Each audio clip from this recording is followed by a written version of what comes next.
If you've ever wondered why Toyota cars last so long, here's the secret. It all comes down to something called Kaizen, a philosophy of continuous improvement.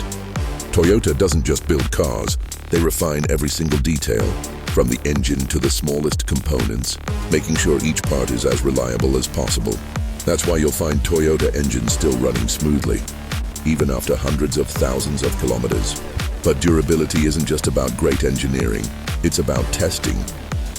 Before a Toyota ever hits the road, it's pushed to the limit in extreme conditions. Scorching deserts, freezing snowfields, rough mountain roads, you name it, Toyota has tested for it. They don't rush flashy new technology.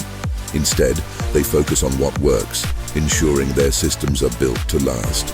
And the result? Cars that just won't quit. That's why you still see 20-year-old Toyotas on the road, running like new while other cars struggle to keep up. Have you ever seen a Toyota with crazy mileage? Drop a comment below, I'd love to know. And if you found this video interesting, don't forget to like and subscribe for Moto Drift.